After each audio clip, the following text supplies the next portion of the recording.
Hi, I'm Jennifer Isabella. And I'm Srividya Sridharan. Your co-host for Forrester's podcast, What It Means, where we explore the latest market dynamics impacting executives and their customers. Today, we're joined by Vice President and Principal Analyst Laura Cross and Principal Analyst Anthony McPartland to discuss the rise of revenue operations in B2B organizations. Welcome both. Thank you for having me today. I'm looking forward to the conversation. Yeah, hi there, folks. So maybe let's start with a bit of a softball. What is revenue operations and why are we hearing so much about it now? Yeah, so revenue operations, as Forrester defines it, is really an execution strategy that's focused on unifying the operations resources that we have across sales, marketing, and customer success. So it's really focused on how do we bring these resources together to improve the customer experience? How do we create more value for customers and buyers through that life cycle?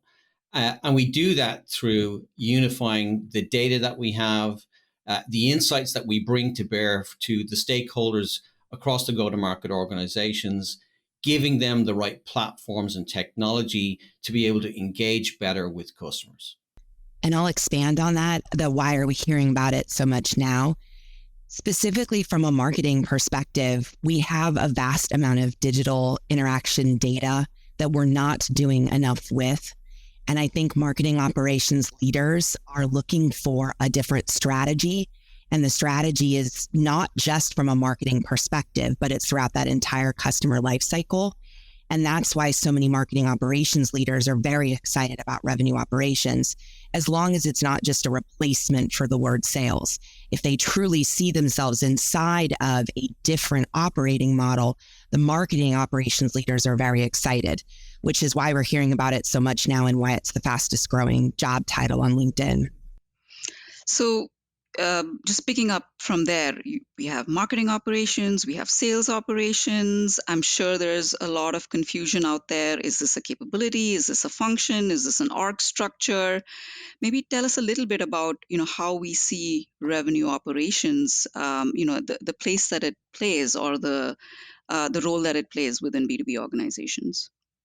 Yeah, so I think one of the big things that we've been trying to get across in our research is that there is no one model for revenue operations. It looks very different across the organizations that you see across B2B. Laura and I interviewed a pretty broad range of companies on this topic to get a sense of how they were organized.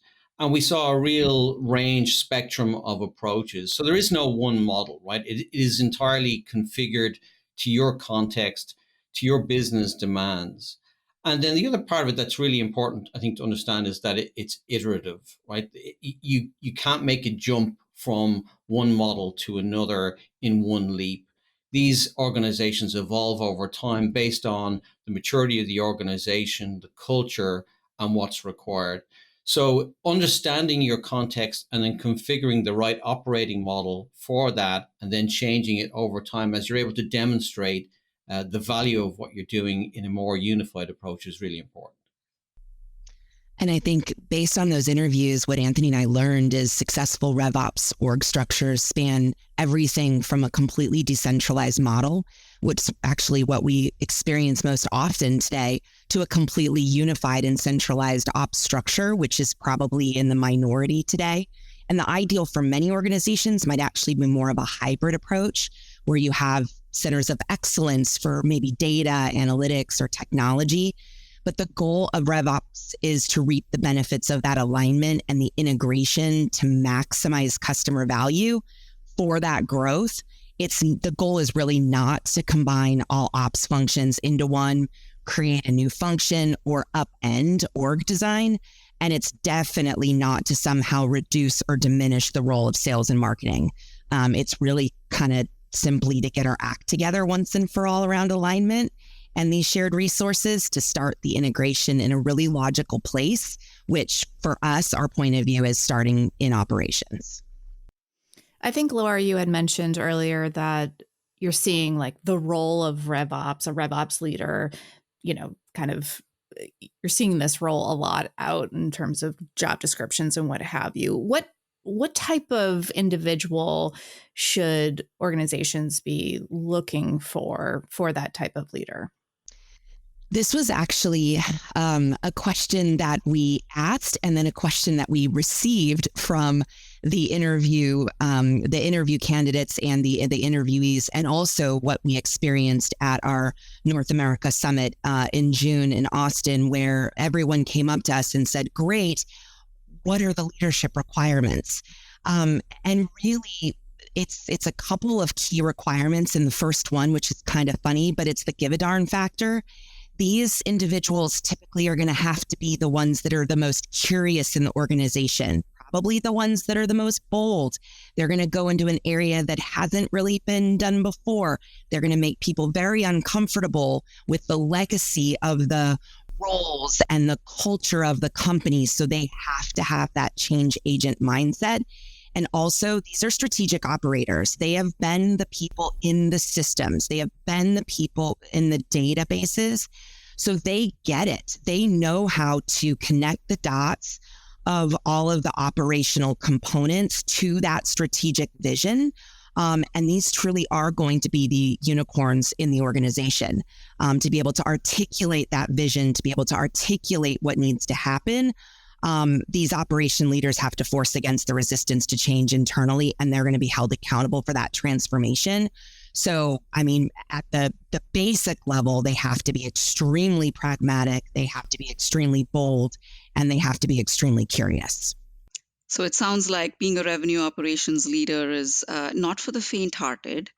And on the other end, are there characteristics of B2B companies that or circumstances or the environment where it makes sense to hire a leader like this? Anthony, you mentioned it's a hybrid model, it's an incremental kind of iterative approach. Are there some characteristics of organizations that it's ready, like they're ready right now to hire that kind of leader? Yeah, I think so. I mean, I think if you look at organizations, primarily like high growth organizations where they haven't invested heavily in their operations resources thus far, right? They've maybe just started to build out those operations functions. Does it really make sense to build out individual marketing ops, sales ops functions in that type of scenario? Probably not, right? There's an opportunity there to build a more unified and more integrated approach from scratch. Now, obviously, if you start looking at large enterprise organizations that already have built out significant operations functions, that type of approach becomes more challenging. But certainly, for organizations who are more, early stage in terms of their operations capabilities, thinking about a RevOps approach at the start makes sense. So maybe we can get into just a little bit what's needed for this function to do well and succeed. If, whether that's in a, earlier stage, maybe organization who doesn't have an established marketing ops and sales ops roles, functions, or in a larger sort of enterprise example where those functions may already exist. Yes. So let me talk to you about it from one perspective, which is cost, right? There is a perception, I think, and Laura spoke to it in a recent report on myths around revenue operations. One of the myths is that it's a cost-cutting exercise. The reality is that, like any function, it requires a level of investment, right? These are, subject matter experts across technology, across data, process, and it does require investment to bring and retain the right staff. So thinking about the fact that if you're trying to build a RevOps function, it needs executive support, not only in terms of investment, but obviously in terms of its ability to grow and influence the rest of the organization. Because RevOps and the role of the RevOps leader, there is an influence operation going on there, right? That they have a role to play in trying to encourage different stakeholders who oftentimes have competing priorities to work together and who maybe don't have a history of working together. And so there's a role there for executives to support what the RevOps leader and the RevOps function is trying to do. Investment and executive support are key things. Laura, what's some of the things that you think might be key? I think the competing priorities is probably the most interesting. What do we need conversation to happen? If revenue operations is considered a strategic partnership between sales, product, marketing, and customer, and then operations is a wrapper, and if we're really looking for these teams to work together to integrate their capabilities, then it's much easier to kind of think through this. Where we get pushback, so I would say this is the what's required, is a shift in mindset. There has to be a conversation because this will fundamentally change the way that the teams work together. It doesn't necessarily mean, and we've already covered this, that it requires an org structure shift. But if we just focus on the work that needs to get done and how the work is going to get done, that absolutely is a shift when you bring in the concept of revenue operations. It's that strategic approach, strategic partnership, but that changing priorities piece is the most critical to figure out. Just last week, I was on the phone with a company that has started operationalizing revenue operations. They moved marketing operations underneath a head of revenue ops. The CMO is extremely concerned that his priorities will not get met if we've moved marketing ops underneath a revenue ops structure. Marketing ops still exists. The function of marketing ops exists. It doesn't report any longer to the CMO. Those competing priorities were the biggest source of friction. So we're working with them to overcome that and start delivering on the value of what that will mean to the CMO by taking a look at this broader from a commercial impact and excellence and a customer value and growth and really what that might look like. But that competing priorities is critical. And they're having to do a lot of that influencing and really kind of calming down of executives that feel like they might have lost something. So it sounds like it's not a one and done situation of just setting up the capability, but a continuous commitment to the change management, the mindset shift, the prioritization, the alignment, and that's what will potentially set up this type of leader for success. That's the harder stuff, right? Deciding what services you're going to do, deciding which stakeholders you're going to prioritize, technology, data, that stuff is within the remit of RevOps leaders and their expertise. Managing stakeholders, driving long-term change, transformation, that's the difficult stuff, right? And for organizations where these functions in sales and marketing have been used to working in very different ways, getting them to shift to a different approach is a really it's a tough challenge for organizations, and you can't get there in one go. You've got to get there through concerted effort over time where you're able to demonstrate impact of small changes and get buy-in as you go. And Sri, you brought up a good point. It's not only iterative, but it's also being careful that it's not too fast, and that because it's a lot of process change. And if a revenue operations leader or a revenue operations capability over promises and under delivers, then we're going to have a whole host of other problems. Another myth we heard a lot about was, well, I've brought in a new leader or a new capability, so now can't you do everything? Well, revenue operations is neither omniscient nor are they superheroes. And those are two myths we explore, and being very careful that the promise of revenue operations is not so overwhelming and that it's matched to how the organization can tolerate change. Some organizations can go very fast with change management. Some organizations, it will take a lot longer. So we don't expect revenue operations to be a one and done. And we also don't expect the pace of it to match organizations that we cover. And we have to protect against it being kind of the catch-all function, right? And I think that seems like a real risk.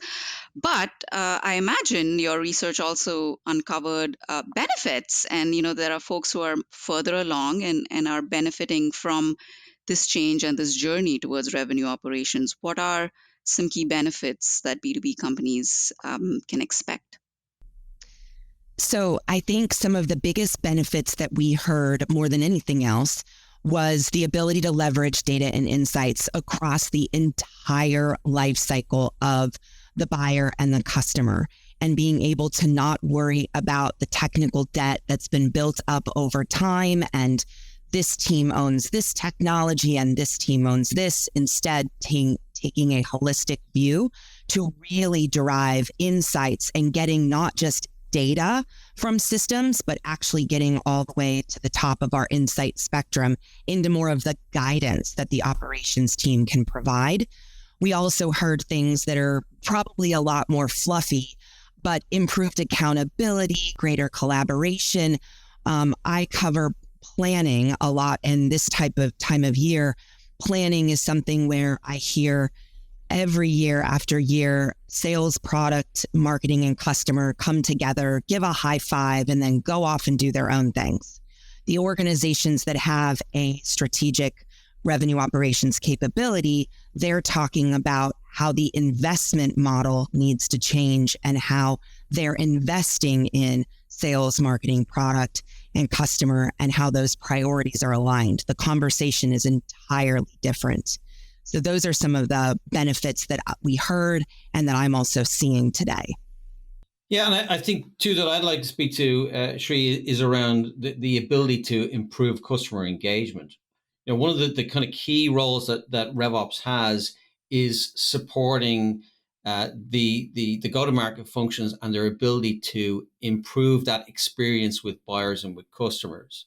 And for a lot of organizations, the buying experience in particular just hasn't been a sufficient area of focus. And I think revenue operations is really helping them bring that level of focus by unifying the data, giving better insight around who these buyers are, where they are in their decision cycle, and what that means for things like our ability to more accurately predict revenue, right? So for a lot of our revenue operations leaders that we spoke to, that's been one of the kind of key advantages, is how do we get a better understanding of where we are with the deals and the accounts that we're serving, and how do we ensure that we're able to give better guidance internally for our executive leaders, for example, and their need to provide guidance externally around where the business is likely to end up at the end of the quarter, end of the year. So that revenue predictability is a big piece of it, tied then to our ability to support better engagement and to be able to learn from the engagement that we're having, whether it's online on our website or whether it's reps dealing with customers day to day, understanding what's working and what's not working, and how do we then improve from that. We've addressed a couple of the myths that you've hit on in the research, but I feel like there are probably a few more that we can unpack a little bit. One being like, the whole purpose of standing up those capabilities to reduce costs, right? Obviously there needs to be an investment here. What are some of the other myths about revenue operations that we should unpack a little bit for listeners? The one that I hear most from on the marketing side is that it's going to kill our agility or reduce our chances of getting things done in a timely fashion. Part of that is the legacy of a marketing function in that they don't know how to push back and say, we only can achieve X. Instead, they say, we'll do it all, and then we have to get it done. It's not that revenue operations will kill agility. Instead, it's actually, we should be changing the conversation to how we should support the business, how we should drive more agility by providing those end-to-end processes and the seamless workflows. A lot of times the conversation really changes the entire process. And so we're worried about a portion of the process where it may not go as fast, but instead we leapfrog the entire rest of the process because now we have a unified approach that drives this cross-functional consistency from executive mandate or executive initiative to all the cross-functional priorities to then the sub-functional priorities where we're trying to create these seamless workflows, and we're really a lot of times seeing there's worry over things that are actually not there. The clarity is key when we talk about how these teams work together. So I'm not saying that there shouldn't be a concern, but when we actually really hone in on the entire process and we hone in on where they think the agility may be a risk, a lot of times that just comes down to clarification of who is doing what, clarification on the priority, and clarification on exactly what the benefit is that we're doing. 9 times out of 10, there may be something that we can actually reduce from the process now that we have a combined capability of revenue operations. Another one of the myths I can focus on is that revenue operations has this short-term focus. Anthony hit on it related to revenue predictability. And I think that's one of the areas that it's minimized perhaps because it's not been something we've been able to get to. We have a fiscal plan, we hit the plan, we don't hit the plan. And if marketing needs to change their focus, they are almost paralyzed. Revenue operations, if we really think about the reality, it helps realize commercial impact. It helps focus on revenue growth, improved customer sat, and increased profitability. But it is hard when those impacts that we're trying to realize, if we just keep that word revenue in there, where if we actually instead focus on delivering customer value, which we haven't all prioritized in the same way. If we then say, well, what is marketing doing to not only drive revenue and growth, but also deliver customer value as part of that revenue operations story, then we can actually prioritize what needs to get done and what doesn't. If we're just focused on one fiscal year and the growth during that period or the revenue during that period, we're not realizing the maximum benefit of the revenue operations capability. Yeah, I think that feeds into concerns about things like specialist skills in the different functions, right? That somehow revenue operations will dilute that. And I think that's one of the kind of key challenges that RevOps is trying to address in terms of, yes, it is a broad capability, but there's got to be depth within the various functional areas. And that can't go away, despite quarterly or half yearly, financial targets that we have to realize. If we're trying to get the organization through this transformation, a commercial transformation, if we're trying to deliver on value for the longer term, then we're going to need those skills. But it's not just a question of collecting these specialized skills. There needs to be a strategic capability as well. We need to be able to understand how these things tie together to deliver for the business. And I think that hasn't always been the case in operations functions.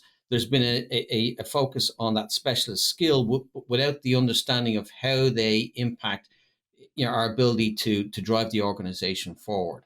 And so I think RevOps brings the best of both worlds there. So it's clear, I think, that RevOps is a much needed capability for the B2B customer obsessed growth engine. And, for that future growth, where do you see RevOps kind of playing that role to drive that future growth for B2B organizations? What are maybe one or two things that we can expect to see this capability, being an integral part of that engine?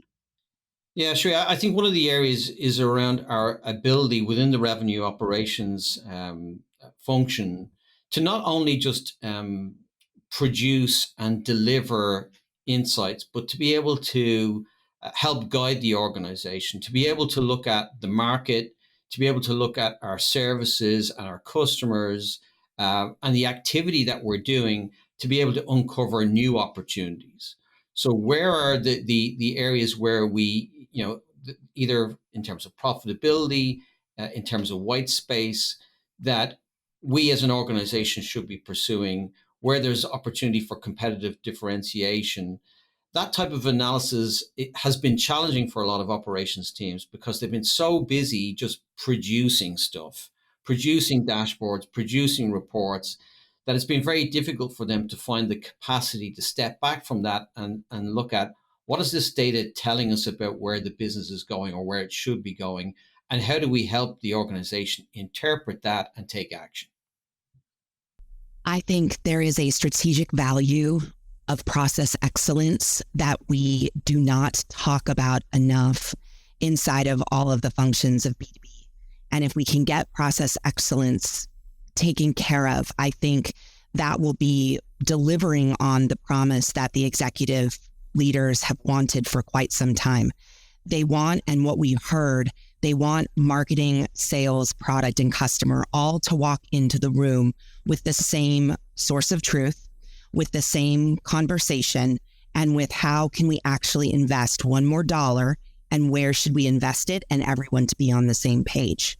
So the concept of less waste, we're actually not just doing a lot of activity, but that we're doing sufficient level of activity.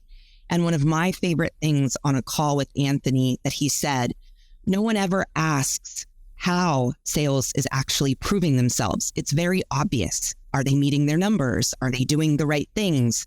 Whereas marketing has been in the business of proving their value for too many years. And we have to get out of the business of how do you prove the value of marketing? Rather, how do you improve the value of marketing against the rest of the business? Revenue operations will help us with that. And that is probably one of the biggest areas that is resonating with a lot of the leaders that I'm talking about, in addition to that strategic value of process excellence. Those two areas are what I absolutely love about my job, because it is hitting the points that they are very frustrated with, and they do see a path forward. They do see a path forward with the revenue operations capability, being able to help them with this, even if it's not a change of org structure or a change of remit. There are baby steps that they can start realizing the value of what this could mean for them. I love that. Well, thank you both for joining us today. Great conversation. Thank you. Thank you for having us. If you like what you heard today, subscribe to Forrester's What It Means podcast on Apple Podcasts, Google Podcasts, or your favorite podcast player. To continue the conversation, follow Forrester on Twitter, Instagram, and LinkedIn, or drop us a note at podcast@forrester.com. Thanks for listening.